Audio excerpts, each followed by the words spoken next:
Photo मत लो, बाकी सबका फोटो आवे, अपनी बुद्धि नहीं लगानी है।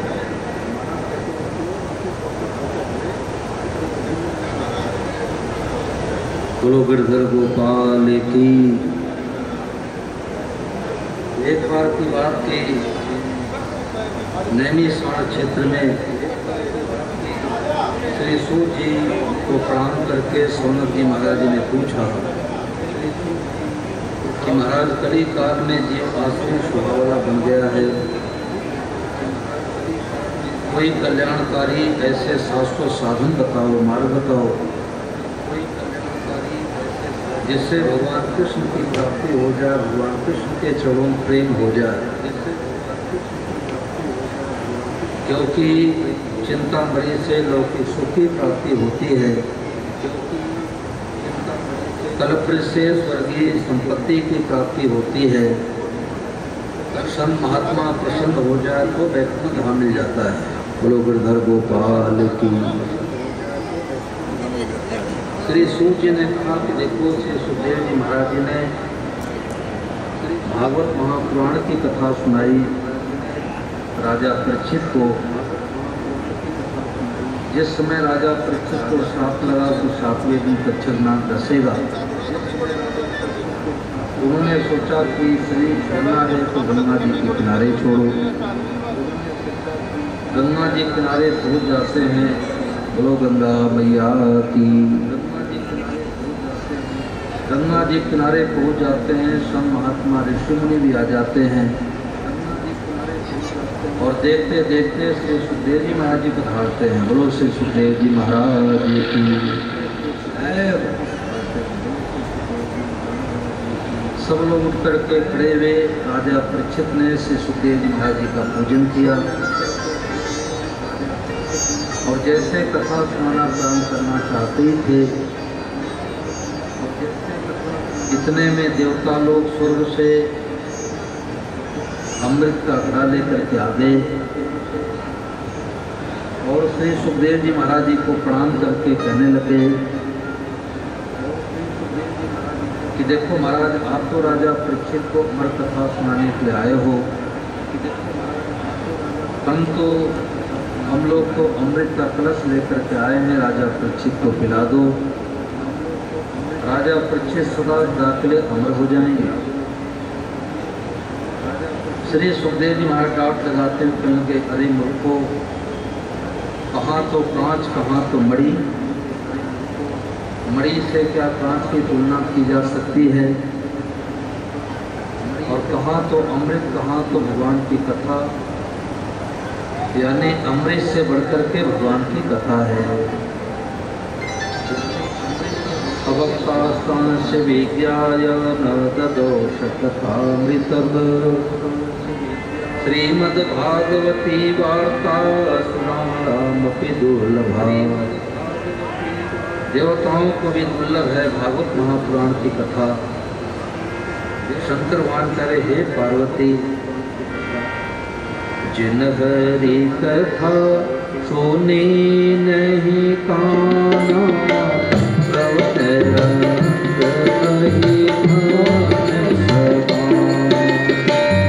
जिन हरि कथा सुनी नहीं काना, श्रवण रंग रही भवन समाना। जय सिया राम, जय जय सिया राम, जय सिया राम, जय जय सिया राम, जय सिया राम, जय जय सिया राम, जय सिया राम, जय जय सिया राम। तो भाई बीच में बैठे, माताओं बहनों में उसे प्रार्थना है, भाई लोग भाई में बैठे, माता बहनें माता में बैठे हैं। तो जो भाई बैठे हैं, भाई लोग भाइयों में बैठे, माता बहनें माता में बैठे। ये मर्यादा वाली कथा में बैठे, माता बहनें माता में बैठे, माताओं बहनों में भाई नहीं बैठे। तो शंकर भगवान करे, हे पार्वती, उनके कान सर्व के बिल के समान है, उनके जो मनुष्य ही प्राप्त करके जिन्होंने अपने कानों से भगवान की कथा नहीं सुन पाई। और वाल्मीकि बाबा रामचरित मानस में कहते हैं, जिनके श्रवण समोद समाना कथा तुम्हारी सुभग सही नाना, कहीं निरंतर होई न पूरे, फिर तुम कहो हरि जय सिया राम जय जय सिया राम, जय सिया राम जय जय सिया राम, जय सिया राम जय जय सिया राम, जय सिया राम जय जय सिया राम, सिया राम जय जय सिया राम। वाल्मीकि बाबा करे, हे राम जी, जिनके कान समुद्र की भांति, जैसे समुद्र में अनेकानेक नदियों का जल पहुँचता है, परंतु समुद्र अपने सीमा को नहीं लांघता, इसी प्रकार से जिनके कान आपकी कथा सुनते सुनते भाते नहीं, भापते नहीं, उगते नहीं, आपकी कथा सुनते, ऐसे भक्तों के हृदय में हे राम जी आपका निवास होता है। ऐसे भक्तों के हृदय में सनकादिक ने देवर्षि नारद जी को सुनाया था। नारद जी ने ब्रह्मा जी के मुख से भी सुना था। श्री सूत जी ने कहा कि श्री सुखदेव जी महाराज ने अपना अनन्य शिष्य जानकर एकांत में कथा सुनाई थी। विशालपुरी क्षेत्र में सनकादिकों ने नारद जी को चिंतित अवस्था में देखा। सनकादिकों को नारद जी प्रणाम करते हैं। सनकादिक चिंता का कारण पूछते हैं। नारद जी ने कहा कि देखो मैं सर्वोत्तम लोक समझकर मैं पृथ्वी पर आया। पुष्कर गया, प्रयाग गया, काशी गया, गोदावरी गया, हरिद्वार, कुरुक्षेत्र, सेतुबंध आदि कई तीर्थों मैंने विचरण किया, परंतु हमारे मन को शांति नहीं मिली, क्योंकि कलयुग ने पृथ्वी को पीड़ित कर रखा है। लोग असत्यभाषी हो गए, थोड़ी थोड़ी बातों पर झूठ बोलने लग गए। घर पर भोजन करते हैं और मित्र का फोन आ गया कि आप घर से चलिए, तो कहते मैं तो रास्ते में आ गया और घर पर भोजन कर रहे हैं। तो कैसे आवाज आगे से करूँगा।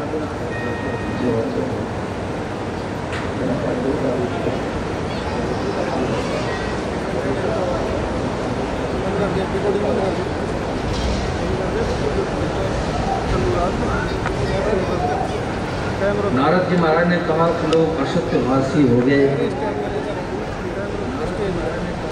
और जिनको सत्संग नहीं मिला है वो तो बेचारे कहते हैं बिना झूठ कपट किए, बेईमानी किए हमारा जीवन नहीं चलेगा। परंतु संतों ने कहा ये सच्ची बात नहीं है। सच्ची बात है कि सत्य बोले बिना काम नहीं चलेगा, झूठ बोले बिना बहुत बढ़िया काम चलेगा, झूठ बोले बिना बहुत बढ़िया काम चलेगा, झूठ बोले बिना बहुत बढ़िया काम चलेगा, झूठ बोले बिना बहुत बढ़िया काम चलेगा, झूठ बोले बिना बहुत बढ़िया काम चलेगा, झूठ बोले बिना बहुत बढ़िया काम चलेगा, झूठ बोले बिना बहुत बढ़िया काम चलेगा, झूठ बोले बिना बहुत बढ़िया काम चलेगा, झूठ बोले बिना बहुत बढ़िया काम चलेगा, झूठ बोले बिना बहुत बढ़िया काम चलेगा, झूठ बोले बिना बहुत बढ़िया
रुपये की बहुत तंगी थी।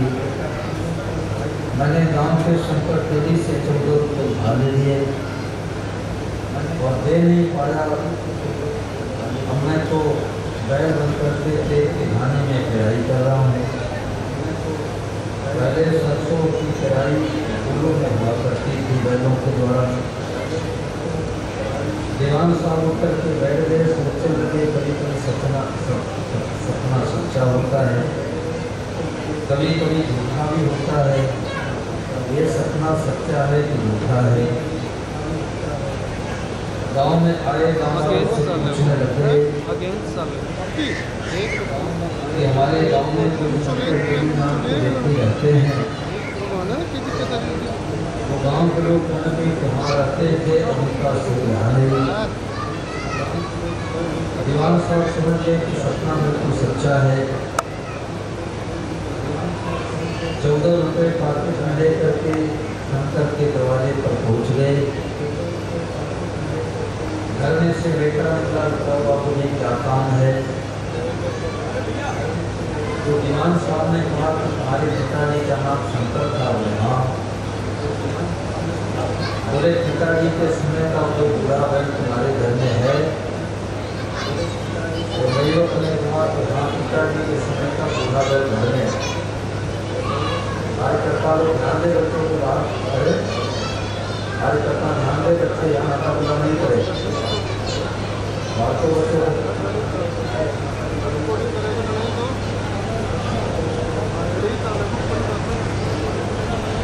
गोविंद मेरो है, गोपाल मेरो है,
शंकर हमारे पिताजी का नाम था। तो दीवान साहब ने कहा कि तुम्हारे पिताजी के समय का कोई बूढ़ा बैल घर में है? तो नयुवक ने कहा कि हाँ, पिताजी के समय का बूढ़ा बैल घर में है। तो बैल के पास ले चलो मेरे को। जब बैल के पास दीवान साहब गए तो जो कुर्ता पहन रखे थे, कुत्ता का माँ बैल अपने मुख में नहीं लेने लग गया, मानो परिचय देगा कि मैं तुम्हारा बूढ़ा पिता हूँ, तुम मेरे बेटे हो। दीवान साहब को समय देने लगी और कहने लगे कि लो 14 रुपये ले लो, इस बैल को हमारे को बेच दो। युवक सोचने लग गया कि 14 रुपये में तो जवान बैल खरीद सकते हैं। पुराने जमाने में 14 रुपये का बड़ा महत्व हुआ करता था। लोगों के 20 रुपये 30 रुपये वेतन हुआ करते थे। तो 14 रुपये दे करके जैसे बैल की रस्सी पकड़ के लेकर और सड़क पर आए, बैल शंकर भगवान के प्रभु किया, दर्शन किया और वही गिरा गिरा तो गिरा ही रह गया। लोग शंकर भगवान की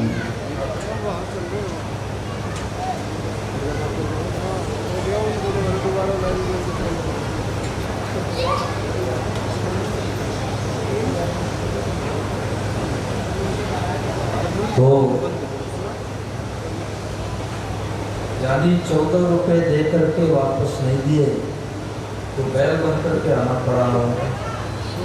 इससे क्या बात सिद्ध हुई? किसी से कर्जा लो मत, और कर्जा लो तो पाई पाई चुकता कर दो।